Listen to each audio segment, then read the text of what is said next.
Okay, hello everyone.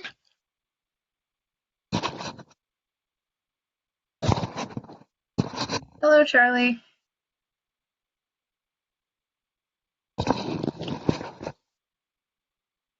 Time to start our 405, the ultimate session of H2D2's Research Day.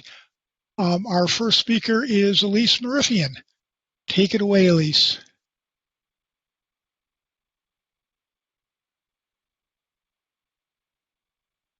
Unmuted? You're unmuted. We can hear you. Okay. Great. Sorry, I'm going to go back to sharing my screen. Okay. Thanks so much, everybody, for being here. And thanks for the coordinators for making this virtual. So I will be presenting ongoing work called the Spillover Effects of Universal Pre-K on Mother's Labor Supply. So in recent years, we've had a surge of evidence indicating the benefits of early age human capital investments. And at the same time, there's been increasing interest in from policymakers in public investments in preschools and also in universal pre-K. And so one might care about the social value of UPK in terms of the contribution to children's learning outcomes. That's generally what we would think about people focusing on if they wanted to evaluate the effect of a policy like this. That could be in terms of getting children ready for kindergarten or reducing gaps between different demographic groups in terms of achievement or other long-term outcomes. But another important factor is that a policy, especially a universal one of this magnitude, might induce behavioral responses by parents. And so in particular, if we want to think about optimal policy design and costs and benefits overall, we don't want to just focus on the academic outcomes, but also corresponding effects that children that the policy might have on the parents and also how that might affect children. And so today I'm going to be focusing on mothers in particular, looking at how the offer of free universal pre-K affects mom's labor supply. And so my research question is how the introduction of universal pre-K affects mom's labor force participation and hours worked. Today, because I have time limitations, I'm just going to focus on participation outcomes, but my paper also includes hours worked. I'm going to be looking at New York City, which introduced a program called Pre-K for All in the fall of 2014. And to estimate the causal effect of this policy, I'm going to use a difference in differences design, and I'm going to leverage two different comparison groups to estimate the effect. The first is going to be moms who have 4-year-old kids but aren't residents in New York City, but rather the surrounding MSA, so like New Jersey moms. And the other contrast will use moms who live in New York City but who have kids that are slightly older and aren't able to take advantage of the policy as a result. And so just briefly, this is related to broad literature studying the effect of public schooling on mom's labor supply, and in particular focusing on young kids. But this literature has sort of produced mixed results, and so we don't actually have a clear sense of how these types of policies affect maternal labor supply because it can vary by woman's marital status, the number of children that she has. And so another issue in terms of just leveraging using the prior literature is that most of those papers are, all of them are estimating with data from pre-2000 or earlier. And in recent years, we've seen changing trends in terms of women's labor force participation and their fertility. And so in light of these changes in women's choices about their labor supply, it seems reasonable to think that modern cohorts of young women with kids might react differently to these types of policies. And so I'm going to be focusing on a recent time frame since the policy occurred in 2014. And another important fact about this application is that New York City is the largest school district in the country. And so as such, it's going to be, used and thought of as a model for some people in terms of universal pre-K. And I'm also going to be using multiple cohorts of 4-year-olds, so my estimates aren't going to just rely on like a single census cohort. So just briefly about the policy, it was launched by the Department of Education in 2014 to offer 6 hours and 33 minutes, that's what full day is, pre-K. And it's universal. That means if your kid is 4 years old on December 31st of an academic year, then she can start pre-K in that fall. Now, even though it's available to all children, you don't have to participate, so it's not compulsory. But if you do participate in a UPK program, then you're not going to have to pay tuition. There's over 1,700 programs. They're going to be provided both by the Department of Education and also like private providers. It was pretty quickly implemented. It only took about 2 years to get it fully up and running. And the way that kids are assigned to schools is through the deferred acceptance mechanism. So as I mentioned, I'm going to use difference in differences design. My data is coming from the American Community Survey. And what I'm going to be estimating is an intent to treat effect of the offer of pre-K. So importantly in this data, I'm not going to see specifically whether or not you're actually participating in UPK. I don't see whether or not you've taken up the offer specifically. And as I mentioned before, I'm going to leverage these requirements, the residency, you have to be a New York resident, and the age, you have to be 4 years old, and that's going to allow me to do multiple diff models. So just to make it more explicit how this is going to work, you can see here that, so I'm using 4-year-olds and 7-year-olds. Those are the ages I'm going to be thinking about. And so moms who are living in New York and they have 4-year-olds are going to be the treatment moms, while for my first diff model, I'm going to be comparing them with moms who also have 4-year-olds but live just outside, aren't going to qualify for pre-K in New York because they don't live in the city. My second model is going to leverage a contrast via age, and it's going to rely on the fact that these moms live in New York City, so but their kids are not going to be able to take up the pre-K offer because they're just too old. They were pre-K age before the policy was introduced. And I'm not going to discuss my triple difference model, which I also have, but that's where the comparison moms 3 would be coming in. And so just to make explicit what I'm estimating, so I'm going to be, first off, for the MSA model, we're going to be using a sample that has moms who just have 4-year-olds, and it's a standard difference in difference model. So I have an indicator for the post-policy period, which is if they were interviewed in 2014 or later, and then an indicator for New York City residents. So remember, everybody in the sample is 4 years old. And so the policy effect of interest is going to be given by this alpha, which is on the interaction between these the eligibility term and the time period term. Also, as with the standard diff and diff, I'm going to have a indicator of whether or not they were a resident, which is the eligibility term, and then fixed effects, year fixed effects, as well as a vector of covariates for the mom and the child. So that's the first model. The second model is only going to change in that the sample is going to change. So instead of having moms of 4-year-olds, comparing them across locations, now we're going to have moms in the same location. They're all going to be New York City residents, but we're going to be comparing moms based on their kids' age. And so the model is effectively equivalent, with the difference just being that instead of New York City here, the variable is this 4, which is a binary indicator of whether or not they're 4 years old. And so, again, this is the eligibility criteria. And so the general model can sort of just be written with this eligibility variable in place, and then so the sample will change depending on which one you're thinking about.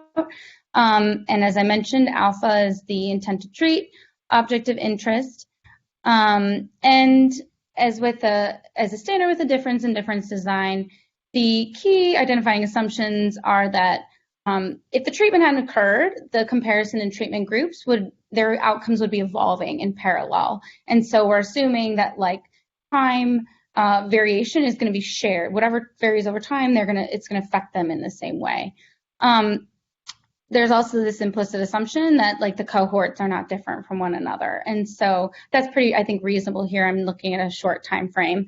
And then in general, there can't be any sort of changes in the underlying populations over time. The treatment moms or the control moms can't have any sort of spillover effects of the policy from the treatment moms onto the control moms. And that would include something like, migration effects. So if people are changing where they live in response to the policy, all of those things would be problems. And so before getting the results, I just want to show you the outcome means. So the key thing to see here is that for the treatment moms who are in New York City, they have 4-year-olds, they're eligible to take up the universal pre-K policy. In the pre-period, their participation rate's about 62%. The post-policy, it's a bit higher, it's 64%. Meanwhile, our comparison group moms, both the MSA moms of 4-year-olds and the New York City moms of 7-year-olds, their participation rates are stable over the post period, from pre to post, and you'll also note that they're both a bit higher. And so participation rates are lower for the treated moms. So as I mentioned, we need to satisfy this bias stability trend for the difference in difference design to be valid. And so while we can't ever prove that assumption, we can give some evidence you looking at the pre-trend. So that's what I'm doing here. So on the left, we have the comparison between treatment and comparison groups for the geographic contrast. And on the right panel, it's the age contrast. So if we look at this from 2012 to 2013, we definitely, these definitely look like they're evolving in parallel. As you reach back, it seems like there's something going on in 2011 here. The New York versus New Jersey moms, and definitely in 2009. I'm thinking that the Great Recession is affecting these two states differently, and so that's sort of what I believe is going on there. For the New York City moms, they're pretty parallel, except for you see there's a bit of a narrowing of this gap, but overall they seem to be evolving in unison. So, we might be a little bit more concerned about this MSA contrast. But it's also not clear how much this is just like noise from just not having a huge sample. So moving on to the results, so what I do is I first look just at the first year of the policy, and so I estimate the model with and without covariates.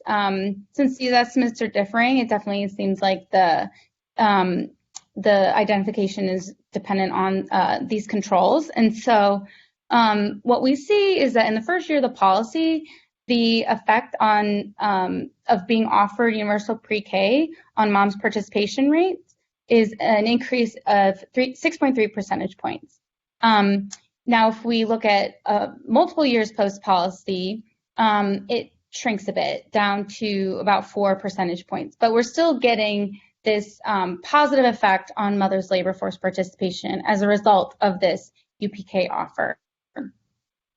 And so, yeah, this is with our MSA contrast. So this is using the New Jersey moms as a comparison group. If we look at the New York City moms as a comparison, we get similar conclusions. The estimate is a bit larger. It's a 7.3 percentage point increase in participation resulting of this policy offer in the first year. But then again, as we saw before, once we include multiple years post-policy, that effect is compressing, and it's a bit smaller than the MSA comparison group. Now, given what we saw with the parallel trends or the pre-trends plots, we might think that this group, the New York City comparison group, is a little bit more reliable. But I also use a triple differences design to try to control for variation that is varying over time within these different groups, but I'm not going to be presenting that here. So finally, I do a few different robustness analyses. So the first of those is to introduce placebo policies. So to sort of pretend that the policy was introduced earlier and see if I can detect an effect estimating the model, but with a earlier policy. Similarly, I'm going to do placebo policies where I pretend that other ages were eligible for this policy. In either case, the objective is to find no effect because they're placebos. And in both of these, I'm not going to show you the estimates, but I don't find any sort of evidence of effects. The third thing I do is a correction for migration concerns. And so while I don't see any evidence of increased in-migration into New York City, there does appear to be some evidence that fewer moms are like moving out. And so what I'm going to do instead is estimate the model, all the models I did before, but redefining the sample to determine the residency based on the prior year residence as opposed to the current year residence. And that's going to help me control for this like out migration so that it's not artificially affecting the results. And I do see slightly smaller effects, but they're still over 3 percentage points. And so to conclude, in this paper, I'm looking at the effects of universal pre-K on mom's labor supply. And I find a fairly substantial increase in labor force participation between 6.3 and 7.3 percentage points for that first year. And then when I include multiple years after the policy, I'm still getting a positive effect on mom's participation. It's slightly smaller. And when adjusted for migration, they're a bit smaller magnitude.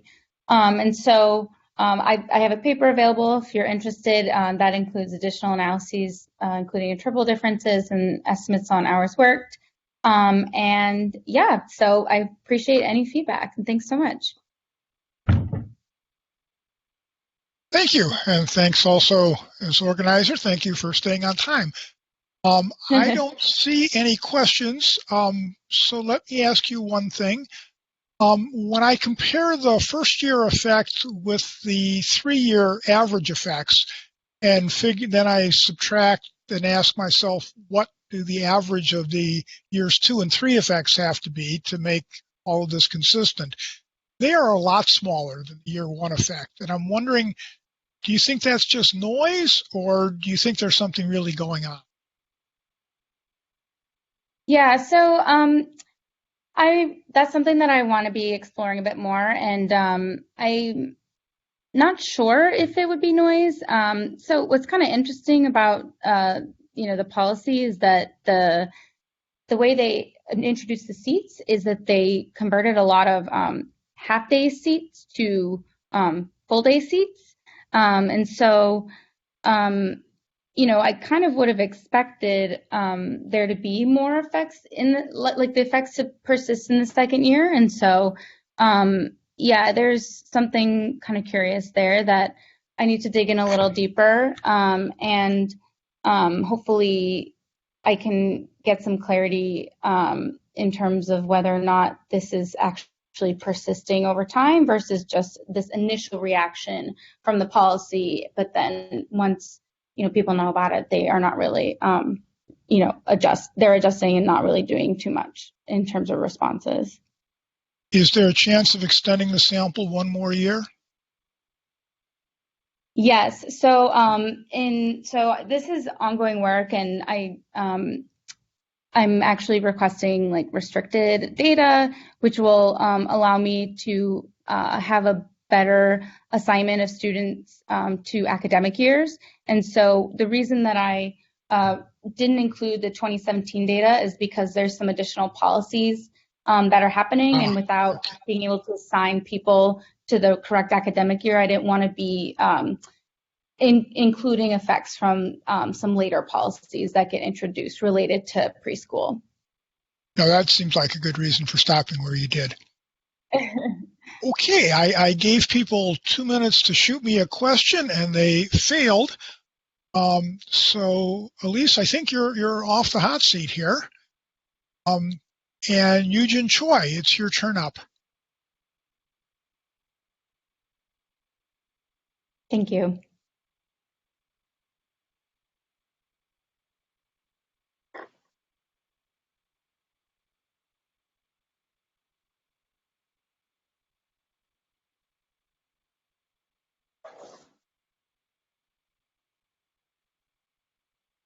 Okay, I think I can start now. Can everyone hear me? Yes, we can hear you. Thank you. Okay, I will go ahead. Okay, thank you for the opportunity today. Like, even though it's a virtual, I think it's interesting interaction with other like researchers. So this is my joint work with like faculty at Western, and I'm a postdoc researcher affiliated at Western. So this paper is motivated by a gender wage gap related to parenthood. The recent paper finds that the remaining gender gaps are largely explained by a parenthood. So to lessen this gender gap related to parenthood, policymaker has tried to offer paid parental benefits to new parents. So it's given as a maternity leave to mothers, and sometimes given as a parental leave to be shared between a mother and father. And it's not common yet, but sometimes it's given to father in terms of the paternity leave. Canada has a long history of paid parental benefits under the federal employment insurance system. The province of Quebec, however, thought this federal insurance program is not generous enough for the parents, and on January 1st, 2006, they introduced its own parental insurance program called Quebec Parental Insurance Program, called QPIP. So in this paper, we try to understand whether there was significant impact of QPIP on parents' employment and earnings. So this table summarizes how the parental benefit looked in 2006 so that we can highlight the policy changes across these two different programs. So QPIP was a mixture of various changes. So it made parental benefits more inclusive and more generous. So for example, it lowered eligibility criteria from 600 hours of work to $2,000 of insurance income within the last 12 months to be more accessible to the low-income parents. Also, it expanded its coverage from paid employee only to the self-employed, and it increased cash benefits by increasing income replacement rate from 55% to 70%, and it also increased the maximum insurance earning from $39,000 to $57,000, so that it gives more incentive for high income parents to take parental benefits as well. Another key change in the QPIP was to provide non-transferable paternity leave to fathers, so it reserves 5 weeks of paid benefits to fathers. And this change actually made a large impact on parents' take-up behavior. So this figure shows take-up rates in Quebec and in the rest of Canada, and we can see that the blue lines has the large jump in year 2006. So for example, for fathers, take-up rates increased from 20% to 60%, and mothers' take-up rate was higher, but it still increased by 10%. But we didn't see any changes in take-up rates in the rest of Canada over the same periods. So what we do here is try to answer whether this parental insurance program influenced parents' employment and earnings up to 9 years after the first birth. And we exploit this policy change in Quebec 2006, and we used Ontario, another most populous province in Canada, as a control group. The reason is that there was additional complications caused by another federal policy related to child care. So in July 2006, federal government introduced new child care benefits. So by including Ontario as a control group, we hope we control for these another policy changes. For this research, we use Canadian tax data called T1 family files. This is a general tax return filings covering more than 96% of Canadian total populations, and we could construct individual level longitudinal data using the unique person ID. And also we could identify the census family using the unique family ID.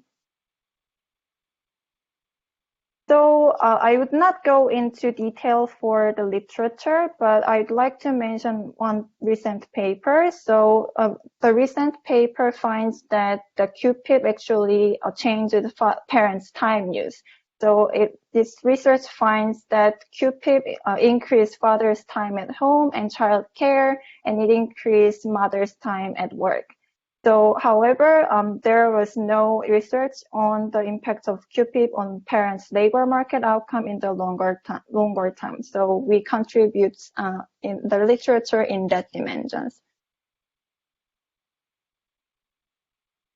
Our sample of interest is limited to the couple parents having their first child born in the province of Quebec and Ontario in 2005 and 2006. As there is no birth date, exact birth date of children, we couldn't use the RD design. So instead, we used these variations across birth provinces and birth year.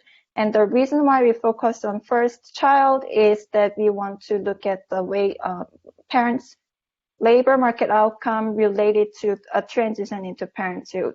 And we construct a balanced panel, which means that both parents appear in this text data every year from 2 years before to 9 years after the first birth. And we also put additional sample restrictions that these parents are in a stable relationship throughout this sample period. Our outcome of interest is employment, which is measured by an indicator of having employment income at least $2,000. And we also use the employment income, including wages and salary, and self-employed income as our earning measures. This earning measure is adjusted to $2,015. In our paper, we also tested just paid income, the wages and salaries separately, and also look at the total income, including parental benefits as well. But for this presentation, I will just focus on employment income. Our empirical strategy is quite simple. We try to, first, the basic idea is that we take the difference in outcome across birth provinces and birth year at a base year as a baseline. So in this model, we take we assume that the base year is the 2 years before the birth. So, and then we look at whether this difference across the birth provinces and the birth years change over time. So for this, we run a simple linear regression model, including the dummies for relative time since the first birth and its interaction with the birth province and birth year. And this term is the interaction of all three terms. The relative time, the dummy for relative times is the first birth, birth province, and birth years. And we also include individual fixed effects because we didn't have a rich set of control variable. We hope this individual fixed effects can control for some time invariant characteristics of parents. And here our coefficient of interest is this lambda in red color, and this will measure the impact of these QPIP reforms on the outcomes. Before showing the estimate results, I'd like to show this descriptive figure showing the employment rates and the mean earnings of parents over time. So here, the one thing I'd like to highlight is this gray shaded area for father's employment. So we can see that the orange color for Ontario parents, and there it's a sudden gap in the 3 years after the first birth. I think this is related to the 2008-2009 financial crisis, which hit the Ontario fathers harder than the Quebec parents. And we didn't see any like big changes for Quebec fathers or like mothers across these provinces. Another thing to point out here is that there is a divergence in the green, blue line, two blue lines for mothers' employment, which means that there was long-run increase, or there was increase in employment rates for Quebec mothers for the 2006 birth mothers, and also there is a divergence for mothers earning for Quebec. So this descriptive figure suggests that there could be some significant impacts for mothers' labor market outcomes. So these two figures shows the estimated coefficients lambdas for each outcome variable. So here the first figure shows the result on fathers' employment, and we do not see any significant impacts on fathers' employment. However, we do find a positive impacts for mothers' employment in the very short run, 1 year after the birth, and in the medium run, 3 years to 6 years after the birth. However, the positive impact becomes smaller and its significance is gone in the long run. For employment income, we do see a large dips for year 0, and this is the birth year, and the following year for fathers. This is consistent with a large increase in fathers' take-up rates. So father work less, and then they make up this portion of income with parental benefits. However, we didn't find any significant impacts in the later life of the fathers. On the other hand, we also see the small dips for mothers' employment income. This is also related to the small increase in mothers' take-up rates. More importantly, we find a positive impacts in the medium run for mothers' earnings. So by 6 years after the birth, QPIP increased mothers' earnings by $1,500. However, this positive impact becomes smaller and it's disappear in 9th years. So for the last 2 minutes, I'd like to show a subgroup analysis to understand actually what's going on, what happens in more detail. So in this subgroup analysis, I grouped the full sample by the mother's pre-birth earnings. So we can see that which income group would benefit more or worse than others. Here, the 5 categories are 10K, less than 10K, 10 to 24K, 25 to 30, this should be 38K, 39 to 56K, and 57K. So each group consists about bottom 13%, 25, 25, 25, top 12%. Before showing the results on labor market outcome, I'd like to share that this QPIP influenced parental benefit used differently across the income groups. So for fathers, we could see that for most of fathers take-up rate increased by about 50 percentage points, except those in the lowest income group. And for mothers, we could see that those who had the large increase in the take-up rate was the low-income mothers, because the high-income mothers were already taking their use under the EI program. There was not much increase in this end. So what we find from this subgroup analysis is that actually those who had a positive impact on employment was the low-income parents, especially below those who earned less than $25,000 at the pre-birth earnings. So for example, if we see that this 10 to 24K group, we can see that they had their employment increased by 5 percentage points throughout year 1 to 6 years. And even in the 9th year, they had slightly the small positive impacts in their life employment. These are the groups likely that who weren't covered by EI, but they now covered by QPIP. And this QPIP helped these mothers at the extensive margin so that they can continue work. Another finding is that those who had positive impact on earning are those who are earning the middle to upper middle earning mothers. So we could see that they had the positive impacts on this 4 to 7 years after the birth. However, the other groups didn't have any significant impact on their earnings.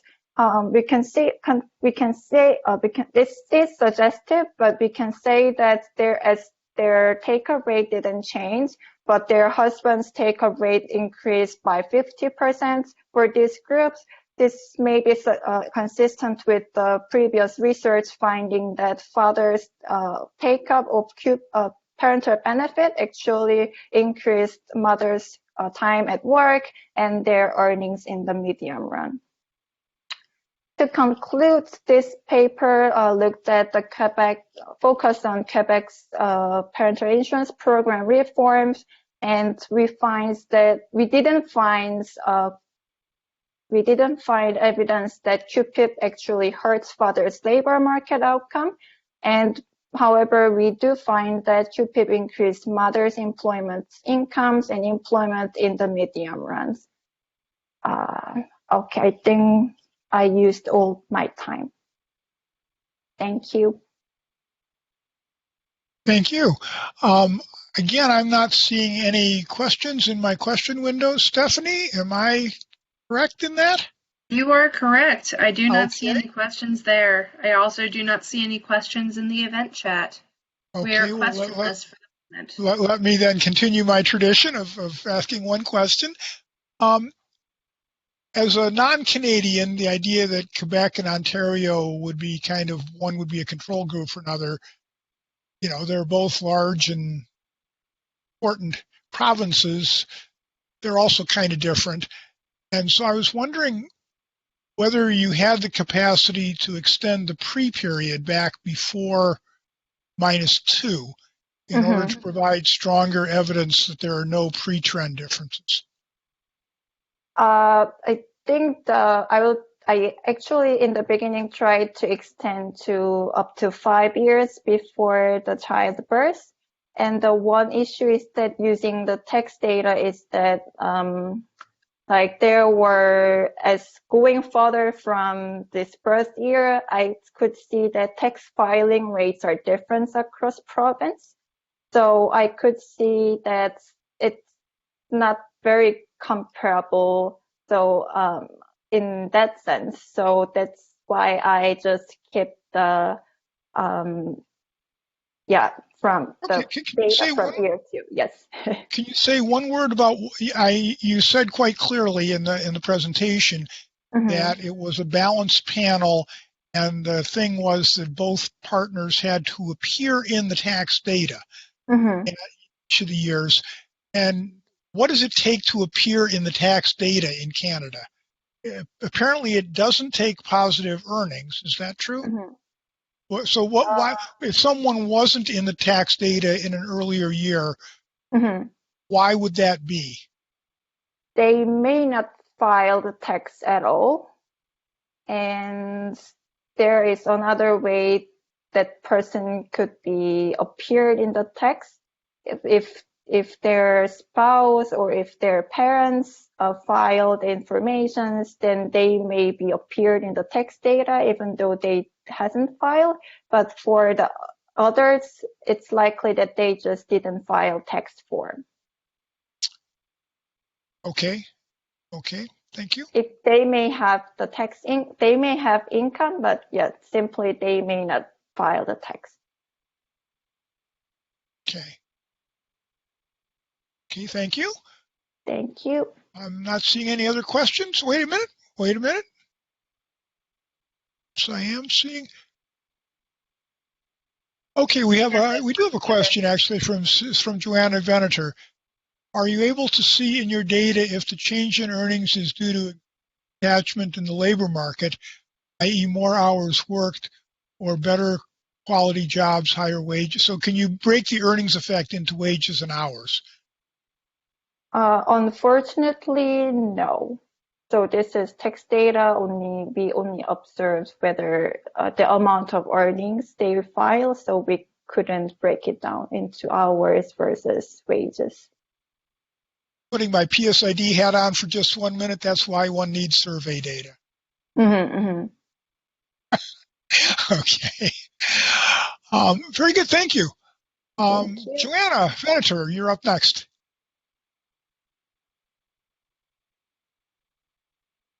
Okay, can people hear me and can people see my slides? Yes and yes. 2 for 2. Okay, wonderful. So hello, as Charlie said, I'm Joanna Venator. I'm going to be talking to you today about my work, which looks at how people make joint job searches at a distance and evaluates a component of the unemployment insurance system that allows trailing spouses who move to collect unemployment insurance. So the motivating idea behind this paper is that economists often think of job search in models as something one person does, but we all know that most people are in households and they're making decisions not as an individual, but rather as part of a household. And particularly for households where we have 2 earners, this is going to be important when we think about where they're searching for a job. So dual earner couples are often going to be less able to move to a job at a distance. And this is going to be true across the skill distribution. I have up on the screen 2 examples that happened in the last year, one close to our economist hearts, the USDA moving to Kansas City. Most of the employees decided not to move with the data division because partially they didn't want to leave DC where there were lots of job opportunities. Similarly, when GM lays off workers, they oftentimes give their workers a chance to transfer to a different facility, oftentimes in a different state. A lot of employees choose to be laid off instead. And both of these articles highlight the fact that family ties are a huge part of why people don't choose to move in these situations.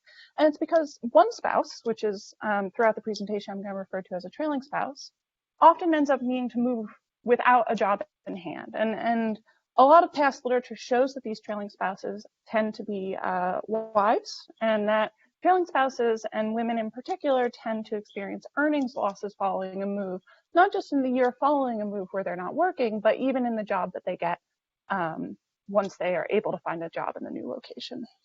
So what I'm going to be doing in this paper is I'm going to be thinking about what kinds of policies can help deal with this spatial friction associated with joint job search at a distance. In particular, I'm going to be looking at a component of the unemployment insurance system, which allows people who quit their job to follow their spouse to collect unemployment insurance. Typically, if you quit your job and it's not for good cause, you're not eligible for unemployment insurance. Some states have implemented a policy that does allow you to collect unemployment insurance. This could potentially allow you to smooth consumption while you're searching for a job once you're in your new location. And we know from labor search theory that this could potentially let you have a better quality job. You have a higher reservation wage when you're looking, and you therefore can wait until you get a better job than you might have if you didn't have the UI to help you smooth consumption over that period. I'm going to be using a fairly simple design. I'm going to be looking at a difference in differences design where I'm using variation in the states and the years in which this policy was in effect. I'll talk a bit more in a couple slides about what exactly this policy includes, but over the last 20 years, a bunch of states have implemented this policy, some have repealed it, and so I have a lot of variation by year and by month in terms of where and when you had access to this policy. To preview my findings a little bit, what I'm going to be showing you is that this policy does seem to really make a difference in households' ability to move. So access to UI for trailing spouses is going to be significant, both statistically and economically, effect on how likely you are to make a distant move. And it's also going to matter most for women. So I'm going to be looking at the long-term outcomes of your jobs following a move. So I'm going to be looking at whether you're taking up unemployment insurance following a move. I'm going to be looking at your earnings and your wages following a move, and the married women and secondary earners. I'm primarily going to be focusing in this presentation looking at men versus women. In the paper itself, I look at primary and secondary earners, because for the most part, women are the secondary earners in my sample, the results for women. But what I see is that women are more likely to take up UI if they have access to this policy following a move, and they are also more likely 1 year post-move to have higher earnings, both in terms of earnings and in terms of wages. Okay, so what is this policy? So as of 2017, about half of the states in this country allow individuals who quit their job because their spouse got a geographically distant job to collect UI. So I refer to it as collecting UI from their sending state, because the state who you are going to apply to UI from is the state that you are in when you have the job that you quit. Oftentimes I get a lot of questions, why on earth would a state want to put in place this policy? They're just paying people to leave their state. So there are a couple reasons for it. One, for large states, a distant move doesn't necessarily mean a move that is out of the state. So if you think of someone who is in San Diego and their spouse gets a job in Sacramento, they're going to have to move. They're staying in the state, and it might be beneficial for the state to be providing income support for the spouse who has had to leave their job to follow their spouse. The other reason why states have put it in place has to do with a federal policy, which happened during the Great Recession. As a part of the American Reinvestment and Recovery Act, the federal government provided incentives to states to modernize their unemployment insurance system. This was part of the federal funds to cover state unemployment funds, was tied to states implementing 2 out of 4 possible UI modernizations. They could pick whichever ones they wanted.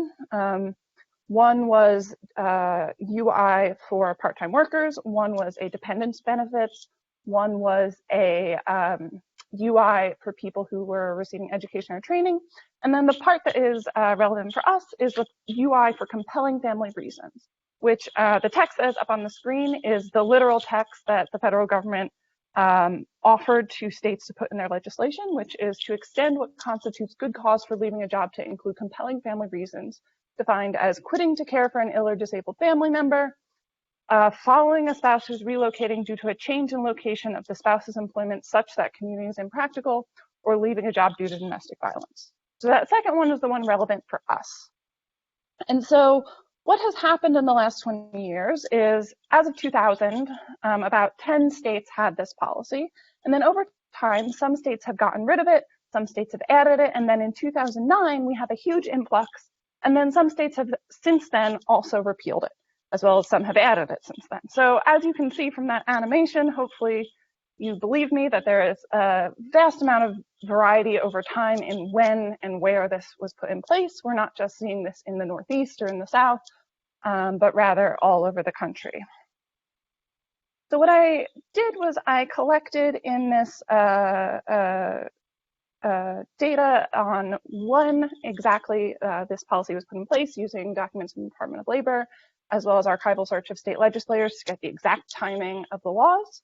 I'm going to use this data set combined with a panel data set, which many of you may be familiar with, the National Longitudinal Survey of Youth, which is a naturally representative data set that follows a cohort who were teenagers in 1997. This data set is really useful for me because I need to follow people's locations over time, and the NLSY has their migration histories, and I also need to be able to follow their earnings and wages over time, and the NLSY has that monthly. One thing I will note, so the time period we're looking at is the 2000s to 2017. So you'll notice with the age range here that I'm going to mostly be looking at people who are between the ages of 25 and 35 in this data. So the generalizability to the broader age range is limited, but most migration happens when people are younger. And in the paper itself, I do a bunch of robustness checks looking at other age ranges and alternative samples. Okay, so what are we interested in? We're interested in, does this policy affect your likelihood of moving?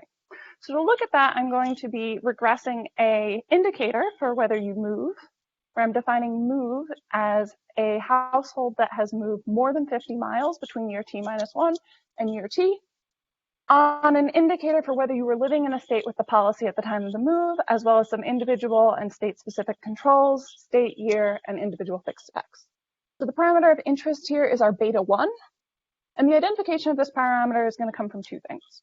One, I'm going to argue that when exactly this policy was put in place is arguably exogenous and is going to be uncorrelated with our error term. However, I previously mentioned this policy was put in place in many states during the recession. You might be concerned that there's something about the states that put this in place during the recession that's different than other states. And so I'm also going to add a second difference to my model where I'm differencing married households and single households. So you only have access to this policy if the reason you're moving is because your spouse got a job at a distance. Single households in states that put in place this policy have no more incentive to move, arguably, at this time than they did before the policy was in place. So to the extent to which anything that's changing at the state year level is affecting married and single, this will help with identifying the parameter. So the results are shown in this table, where the first 3 columns are for married households, the last 3 columns are for single households. Column 1 doesn't include individual effects, column 2 adds them, and then column 3, which is my preferred specification, includes the individual fixed effects and also restricts it to folks who have worked in the previous year who would presumably be eligible for unemployment insurance. So what we see is we see a significant increase in your likelihood of making a distant move if you have access to this policy if you're married, a 2.6 percentage point increase on a base rate of 6.3%, which is very large. And we do not see any significant effect for single households. And a t-test of coefficients of equality shows that the married coefficients are significantly different than those for single households. So this does seem to make people move more, but does it change the types of jobs that you get following a move? So to look at this, I want to look at what happens to movers relative to stayers if they have access to this policy, and movers relative to stayers if they do not have access to this policy. So I look at an event study style design where my outcomes of interest are whether you are receiving UI in a given month, your annual earnings, and then your monthly wages. I regress those outcomes on indicators for whether you moved in the years and or months pre and post the policy being in place. And I estimate this differently for whether this policy was in place or this policy wasn't, where the alpha term is representing the difference in outcomes for movers versus stayers with whether you were in a treated or you were in a control group. So what I'm going to find is I'm going to show you results for men and for women separately. So as I mentioned earlier, men are more likely to be the leading spouse, the spouse who initiated the move because they got a job at a distance. Women are more likely to be the trailing spouse, the spouse who is moving without a job in hand. So these are the results for monthly unemployment insurance take-up. For all of my results, my effects for men are fairly noisy, and we do not really see significant differences in our outcomes pre and post move if you were from a treated or an untreated state.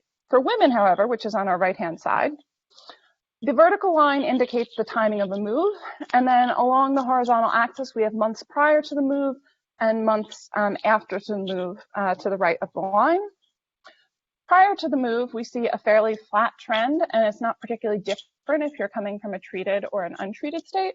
But following the move, we see an uptick in your likelihood of receiving UI if you're from a treated state. So the brown line is if you're from a treated state, the blue line is if you're not. And so what we see is that married women who have access to UI when they move seem to be using UI when we move, which is a pretty good gut check. Given the large effect sizes we saw for migration, it is a good thing that we do actually see people seeming to use the policy. Does having access to this unemployment insurance to help you smooth consumption while you're searching for a job make a difference in terms of the types of job you get? Well, we can look at earnings for that. So this graph is now showing earnings where, again, noisy, non-significant differences between treated versus untreated outcomes for men on the left-hand side. But for women, what we see is that in the years prior to a move, so -1 through -3, the earnings aren't significantly different, whether you're from a treated versus untreated state. And then following a move, so regardless, movers relative to stayers experience a decline directly at the time of a move. This is consistent with past literature. However, 1, 2, and 3 years following a move, we see that women who came from a state where they had access to unemployment insurance experience a uptick in their earnings, and they no longer have earnings that are worse than what they would have been if they hadn't moved. Whereas if you come from a state where you did not have access, your earnings remain persistently low. Now, is this coming from increased attachment to the labor market? Is this coming from better quality jobs? To look at that, we can look at wages, which these graphs are very messy because they're at a monthly level, but I want to show you the overall path of wages for married women. You see that they're fairly constant in the pre-period. They dip down in the month following a move, and then they jump up. And if we zoom in on 1 year post-move, so this is now just for married women. On our horizontal axis, we have 12 to 24 months following a move, and we're looking at log wages on our vertical axis. The brown line is for if you're coming from a treated state. The blue line is if you're coming from a control state. And we see that treated wages are significantly higher if you had access to this policy following a move than if you did not. And the average treated coefficient is about 0.102, which is consistent with about a 10% increase in wages if you had access to UI. So the takeaways from this is that it does seem that moving for dual earner couples are really hindered by whether you have a job in hand for both spouses. If you don't, it is maybe not a great idea for you to move. You're going to have worse earnings for the trailing spouse potentially. But if you have access to unemployment insurance for the trailing spouse, this can be the sort of policy that can mitigate the costs associated with such a move, and it results in significantly higher migration rates. And it seems like this is particularly loading on married women. So this is, I think I was talking a bit fast, but that's all I have for you today. I look forward to your comments. Thank you much. I'm looking for questions and I don't see any. So let me just ask you one thing. The wage effects in particular look very large, which is cool. Did you calculate kind of a rate of return? I mean, you kind of wonder whether these women shouldn't be borrowing the money on their own or from stealing it from their spouse's paycheck or whatever. Like a 10% wage increase exchanged for an amount which is half of previous pay for some fraction less than a year. I'm just trying to do the rate of return in my head, and it seems like a very large payoff per dollar spent, but I'm guessing you've probably done better than I have trying to do it in my head as we go. Well, so one of the things that, so I didn't have a literature slide in this, but economists tend to think about these migration decisions as, we should just maximize household earnings. Sociologists have spent a lot of time thinking about the fact that part of what these households are maximizing is not actually just joint earnings, but there's also sort of a gendered component to this, where the spouse who is willing to move, there's a reason why men are the leading spouse. It's not always because they're the primary earners. Sometimes they are the secondary earners. I don't have a big enough sample size to split it by that. I was hoping to do that originally.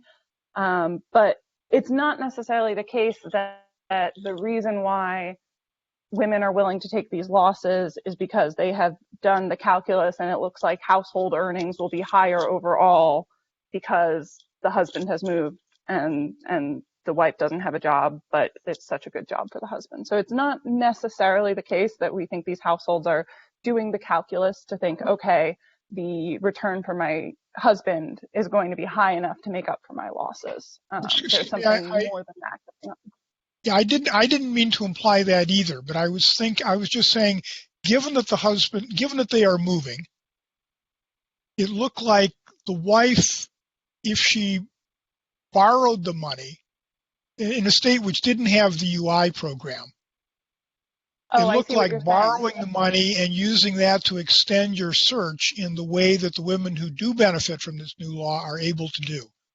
So it was that the rate of return, the increase in earnings relative to a plausible estimate of how much the woman was taking from the UI system while she was searching looked like like a very high rate. That's the one that I thought was very high. I'm sorry I wasn't clear about that. Now I see what you're asking. No, that's a really good point, and one I haven't really thought about. One of the things that is still on my to-do list is to look at whether I can see if this differs depending on what part of the income distribution you're in.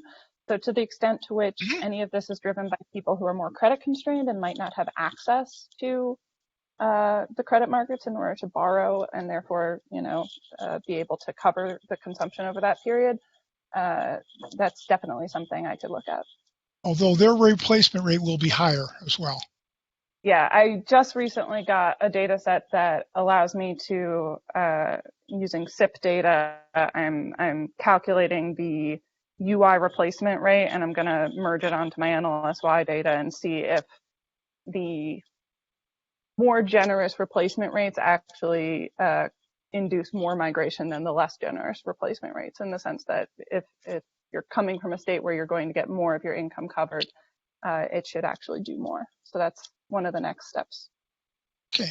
Well, thanks. This is actually a legal provision I didn't know about before an hour ago. Everyone says that.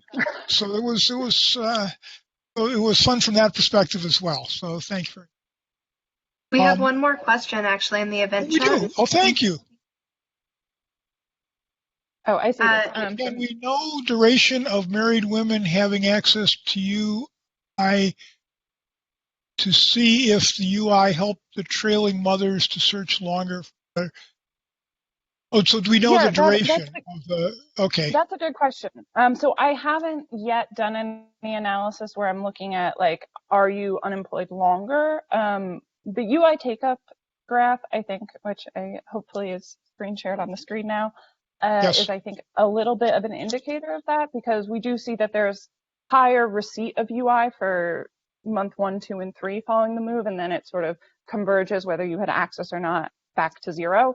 So it's looking like these women are receiving UI for about 3 months. I haven't looked at duration of being out of the labor market, whether it's unemployed and receiving UI or just unemployed, but that would definitely be something to look at, yeah. I believe that's the last word in the last session. Thanks, everyone. It is. Thank you, everybody. Thank you. All right.